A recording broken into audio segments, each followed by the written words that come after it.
Well, hello. I'm here with Dr. Edward H. Spence. Edward is a Sydney philosopher with a long-standing interest in the intersections between ancient philosophy and the world today. Edward is an Honorary Associate at the Department of Philosophy, University of Sydney, and Charles Sturt University in Australia, and a Senior Research Fellow at the 4TU Centre for Ethics and Technology, Netherlands. Edward was born in Egypt to Greek Cypriot and Irish parents, and he raised in Larnaca and studied there at the American Academy. He's the founder and director of the Philosophy Plays Project, whose aim is the communication of public philosophy through drama performance and audience participation through discussion. His books include Stoic Philosophy and the Control Problem of AI Technology, that was 2021. One of the first works, I might add, to engage with the impact of AI on our thinking. And the forthcoming book is Wisdom in the Age of Intelligent Machines, coming out this year, 2025. Now, Edward is a firm friend of Stoicon-X Melbourne and has joined our events in the past. Most excitingly, in the last few years, Edward has been working on a project to form a new centre in Larnaca, Cyprus, the Zeno Stoic Centre, Larnaca being today's name for ancient Citium, the birthplace of the founder of Stoicism. And I'm very glad to say that Edward joins me now to talk about this and other matters. First of all, Edward, welcome to Stoicon-X Melbourne 2025. You've been spending a lot of time in Cyprus working on getting the Zeno Stoic Centre up and running.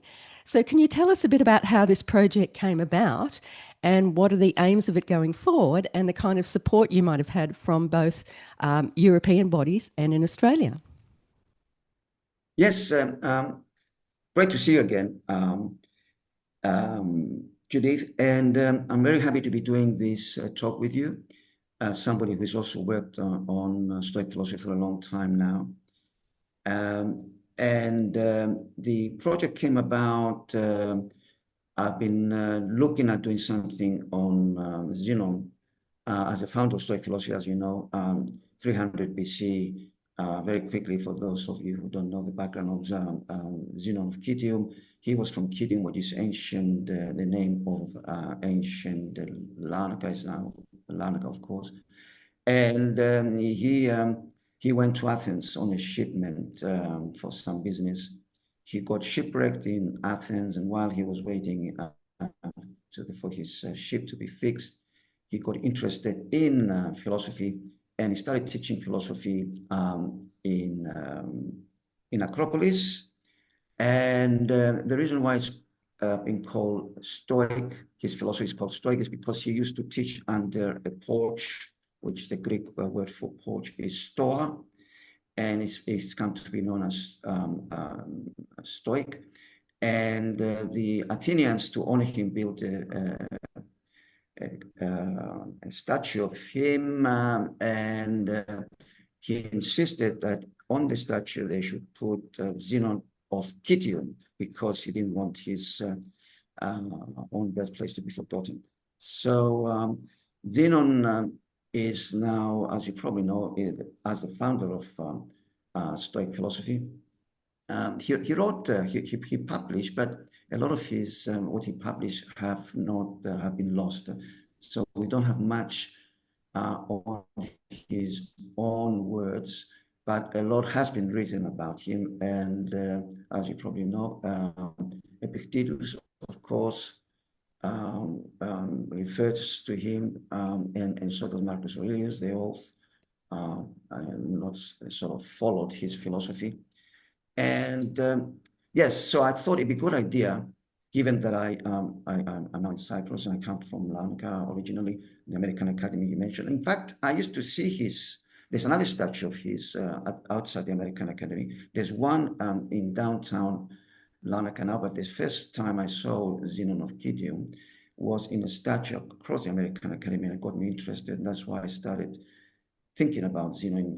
I used to go to the library, municipality of Larnaca, and read about Zeno. And then I thought at some point, maybe it's a good idea to start a center of Stoic philosophy based on Zeno teachings, philosophy at least. And so that's why in the last 2 years I've been working on that. Finally, the Center was approved by the Minister of the Interior in Larnaca, which is based in Nicosia. And yes, that took us quite a bit of time. Well, bureaucracy, as you probably know. So they satisfied that we did everything and they approved it. One thing that they did insist, though, is that the members were all Cypriots or have residency in Cyprus. The 20 members had to be Cypriot citizens or have residency. And we did that, and we're happy with that. But at the moment, now that the center has been approved, we aim, well, we have brought some new members in from international members, mainly from Australia.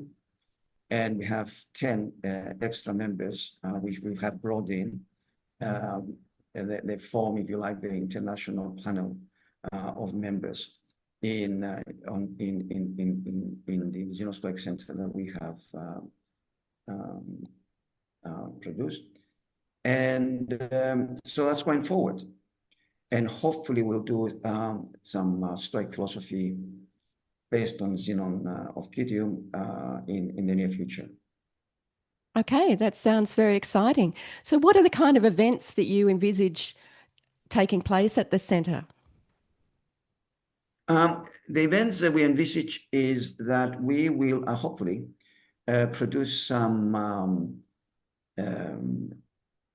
conferences, and I'm planning a conference probably, if not 2026 or 2027, on Stoic philosophy, on Zeno Stoic philosophy, and bring people from within Cyprus, but also from overseas to attend a conference here in Cyprus. And I hope and we can also produce, create a Stoicon in Larnaca on Zeno's philosophy sometime in the near future. And of course, your help would be much appreciated on that if we can bring that about. Oh, wow. Well, that sounds a fantastic idea. And sure, I'd love to be involved if that looks like going forward. So, I did have a look at your website and saw a number of impressive individuals that have been involved in this team. So it must be great to have the support of the municipality there and such an excellent team of people. Yes. Yes. Yes, indeed. And yes, municipality has a team. And going forward, we're hoping, because I visited Preveza in northern Greece, where Epictetus, when after he was exiled, he went to Nicopolis. And when I went to explore if there was something about Epictetus there, no one even had heard of Epictetus in Preveza, in northern part of Greece. I hadn't heard of him. And unfortunately, when I was there 2 years ago, the mayor, I went to see the mayor, was not in Preveza at the time.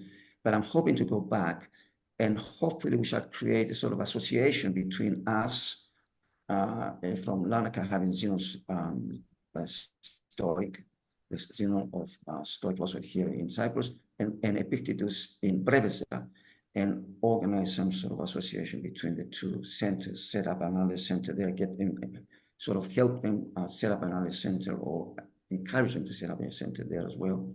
And of course, as you know, Judy, we have the Platonic Center in Athens, which was set up by Donald Robinson.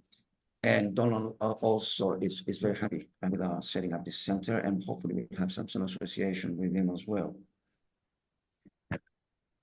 That sounds very exciting. Yes. And I think that's great to reach out to the Epictetus side of things, because it's a little surprising, isn't it, that people in that area wouldn't really have known about what he did there. So that would be great to have something going on there too. Yes, and when I went to Preveza, where Nicopolis is, the ruins of Nicopolis, I was looking for something there, and went to the museum, the archaeological museum. Nobody had heard of Epictetus. Really? So there was nothing. So I'm thinking, these people need to establish something on Epictetus, such an important philosopher. So Absolutely. hopefully, I will go back to Breves, hopefully sometime, if not this year, next year, and try to set something up. Some association between here in Larnaca with Zeno of Citium and there with Epictetus. Okay, that sounds great. So, as I noted when I introduced you, Edward, you've been for a number of years now in the forefront, a pioneer in voicing concerns, or at least questions, I suppose, about the impacts of AI on our culture. And I noticed in recent times, one of the matters that even people who are enthusiasts for AI have been talking about is what's called the alignment problem. Whether or not Yes. the artificial intelligence will in fact have the same objectives or compatible objectives to ideally good human objectives. And so I know, as I say, you've been working on this for some time. Have you become more or less optimistic about these kind of matters over time? Optimistic in the sense that there are people, as you mentioned, who are raise certain concerns about the alignment problem. And one of them I can think of, two actually, is Stuart Russell in his book, Human Compatible, that was published in 2019. And the other one was, I'm just reading here, who else is, yes, Max Tegmark, from he wrote Life 3.0, being human in the age of AI. Both 2018 came out, Max Tegmark from MIT, and both raised this issue about the alignment problem. According to Russell and according to Tegmark, the alignment problem is still unsolvable because the question, of course, is once the AI, especially once AI becomes, acquires human intelligence as we have, and then exceeds that super intelligence, a book written by Nick Bostrom from Oxford in 2015 on super intelligence. Why would these AI agents, who are much more intelligent than us, in fact, Tegmark at some point compares them to the highly intelligent beings and ants. So why would they align their goals with ours? They might not. They might choose to have their own goals. And that still remains an issue, the alignment problem. And hopefully, somehow, it can be resolved in the future, but it remains a problem. Namely, why should these highly intelligent AI machines, in the future at least, comply with our goals and not have their own goals, whatever they happen to be? Yeah, I've just been having a bit of a look in preparation for this talk, and yeah, it seems that there does seem to be still quite a wide range of viewpoints about it. I'd heard of the Tegmark book, Yes. but I'll have a look at the Russell one as well. And so, with your forthcoming Russell, book, yes. The one that's coming out imminently, Edward, can you tell us a bit more about the messages in that one? Yes, actually, while in the last month, the book has come out. Okay. Wisdom in the Age of Intelligent Machines. Yeah, it has been published. And one of the issues, well, several issues that we've already spoke about, but one issue is the notion of wisdom, the place that wisdom has to play in artificial intelligence. And my approach to that, in fact, it's interesting because I've had several conversations with ChatGPT as late as now with the new one. They have ChatGPT 5. And the possibility I'm raising is that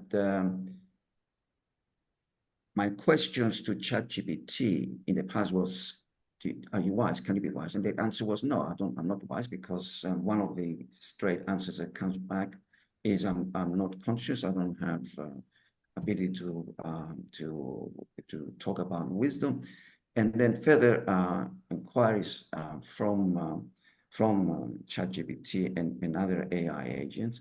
I put the possibility to them that we might be able to have a sort of hybrid notion of wisdom, where we be a combination of human wisdom and AI wisdom coming together, and they seem to like that. And when I had conversations recently with ChatGPT 5, they seem to have a sort of a quite.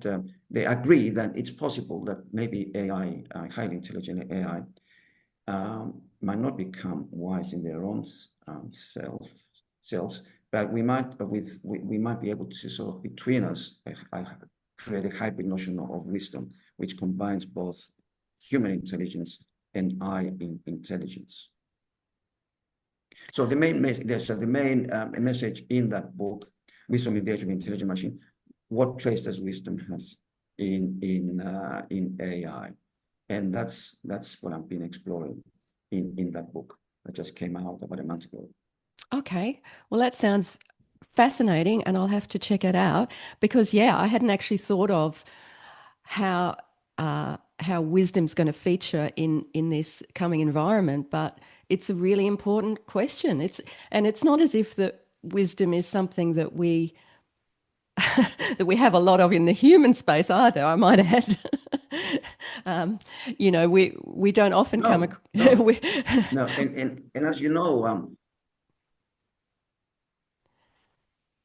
and also, of course, Socrates himself questioned the notion of wisdom when he was asked that he was told by the oracle of Delphi that he was the wisest. He says, "I know one thing, I know nothing." So he was quite humble about that. And so the notion of wisdom is quite focal, I think, in the questions about artificial intelligence. Why these machines can actually be wise? Can they be as wise as Socrates? And how can they be wise? And why can they be wise? So that's a question that I've been addressing in that book, Wisdom in the Age of Intelligent Machines, because I think it's an important question, don't you think? Absolutely, I think it is. And so, tying back to Stoicism, how do you think our approach as attempting to be practicing Stoics, how can Stoicism help us navigate this brave new world? Yes, very good question, Judy. And I've been thinking a lot about that because one thing that I explored in wisdom, in Stoic philosophy, the control problem by technology, the control problem is a big issue because the control problem was about how do we control these machines. And of course, one of the associated issues is that the AI is controlled by these big tech companies. They're the ones who build them: Facebook, Google, Amazon. And so the question is, and of course, they've got their own purposes, they've got their own goals. And when they create these machines and control them at the same time, we don't control them, they control them. And the question, how do then we deal with this control problem of AI, given that the machines are controlled by artificial controlled by these big tech companies? And the question that the Stoics can provide is that unlike the AI machines that are controlled from without by the big tech companies, wisdom is something that we can control within ourselves. And it's a question of our own judgment. I mean, as the Stoics said, you know, there are other things outside our control that we shouldn't be worried about. Things, for example, death. Well, we can't control death because we never know when we might die and how we might die. Whereas one thing we can control is our own judgment. And we can control that because that's within us. And this is the answer I would provide, namely the control problem reality can be answered by Stoic philosophy because the control lies not outside our control, like as it is with AI, with the big tech companies, is entirely within our control. And I think that's very powerful, namely that we have something, wisdom, even wisdom, yes. We have Stoic philosophy that can guide us, because that's entirely within our control. We can choose whether we are frightened or not frightened. We can control whether we lose our temper and we don't lose our temper. Maybe it's not a good thing to lose your temper. That is totally within our control. And I think that's a very, very powerful contribution that Stoic philosophy can make now in our time, in our age, because it's the only philosophy I know that offers that.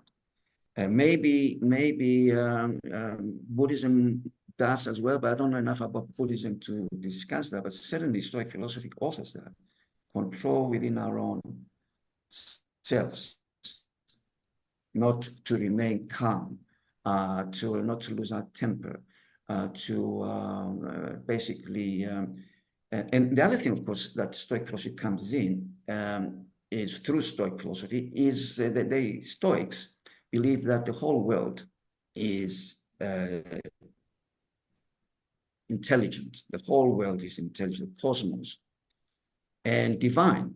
And because we are part of this whole world, this cosmos, and it's divine, we are also, because we are part of it, we are also partly divine. And as partly divine members of this cosmos, which is divine, we should also behave in a moral way and be concerned for others, and not just concerned for ourselves. So it's a very powerful message, I think, that comes to Stoic philosophy, this notion of that we are partly divine because we're part of this divine world that we call the earth. So yes, that's one, I think, is a powerful message. That's maybe a lot of people who know about Stoic philosophy might feel attracted to that, that we are part of this divine world. And also, of course, it fits in with climate change as well. We must do everything we can not to destroy the world in which we live, because it's divine, and do as much as we can to avoid climate change, to avoid destroying the environment, because that goes against us as well. Yeah, no, those are very good points there, Bud. And I think you raise an important matter, that Stoicism reminds us that with our power of choice, which ultimately is the only thing we have, yes, but it's also everything we need in a way. It's in one sense it's limited, but in another sense it's unlimited. And I think remembering that, and as you rightly point out, remembering that we are part of a cosmopolis, we're part of a very interconnected world, that's also really important to remember. Yes. Because I think, we live in such a high-tech world that sometimes people can lose sight of the fact that we are organisms, we're interconnected organisms, and the Stoics were convinced that the world is an organism. And as you say, that Yes. fits very nicely with concerns about the environment. So I think you're absolutely right. I think Stoicism can help us on all these fronts. Yes, I think, Julie, you're right. And I find a lot of people, when I talk to people that I meet in Cyprus, for example, in meeting, and mention Stoic philosophy to them, to my pleasant surprise, they have heard of it and they're interested in it. And that's across the board, both men and women. I have people I wouldn't have expected, but they're interested in Stoic philosophy, maybe because they have studied it to some extent, or read Marcus Aurelius' Meditations or Epictetus' writings, and they find it very attractive to their own, to the lives that they live at the moment. Yeah, I think you're right. Which And is that it's a good thing. it is a really good thing. And that segs nicely into my next question, which is, you, in part of Yes. your community sort of interface, have done a lot, particularly with the philosophy plays in Sydney, to bring Yes. ancient philosophical ideas back into currency, and to introduce them to people who might not necessarily have come across them. And your work in that space with Plato's dialogues, which in a sense lend themselves pretty readily to a dramatic presentation. So, yes. They are such an important, I think, cultural event. And so I just wanted to ask, do you have any plans to return to Sydney with some cultural contributions, or have we lost you to Europe?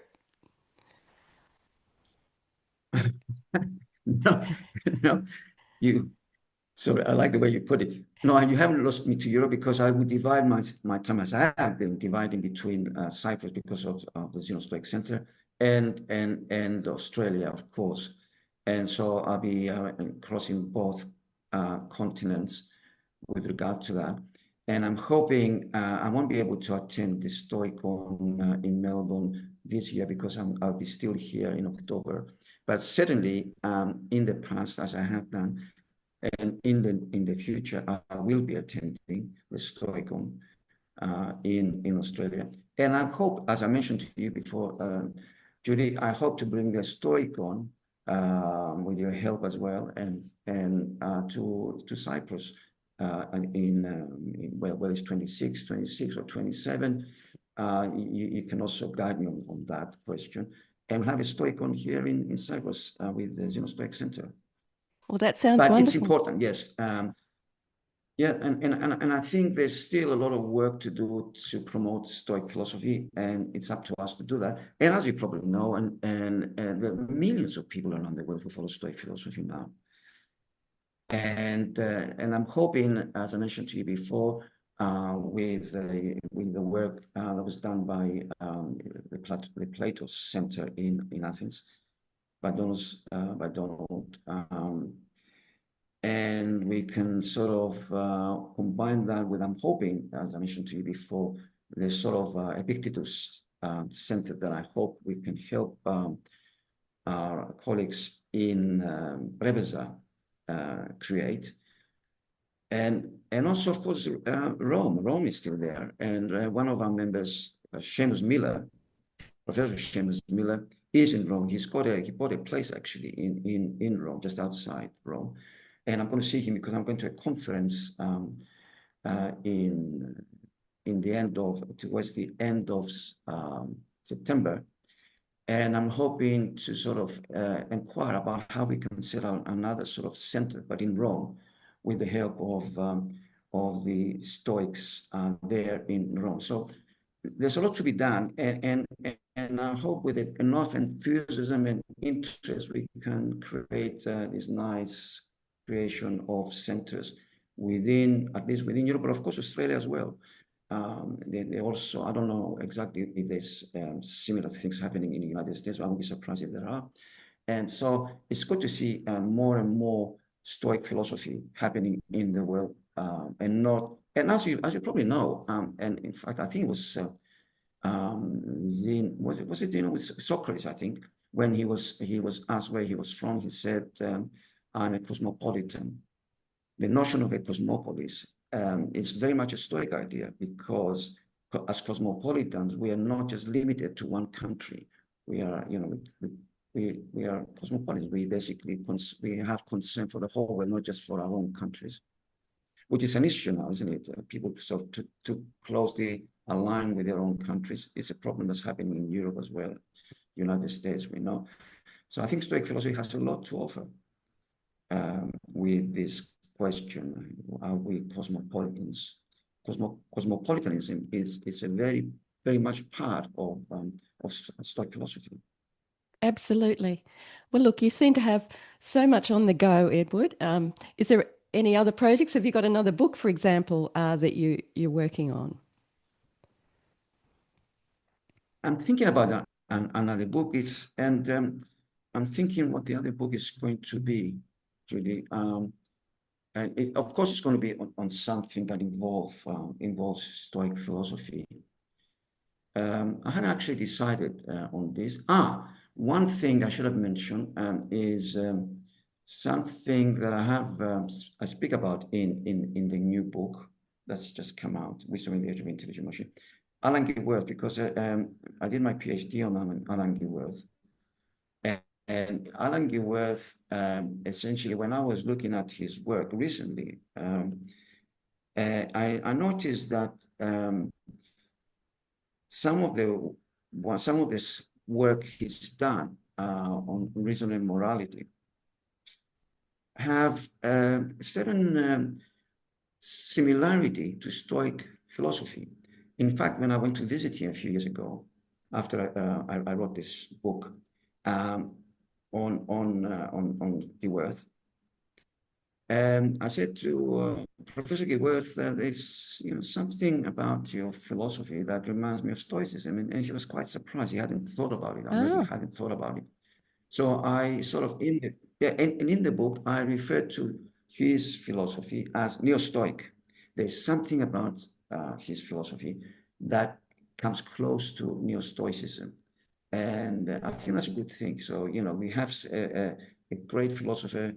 He was from Chicago, as you probably know, University of Chicago, which very much aligns with Stoic philosophy, and I like to sort of bring that out. Maybe I'll do something more on that, a neo-Stoic philosophy, and how that fits in with the current Stoic philosophy that we have at the moment.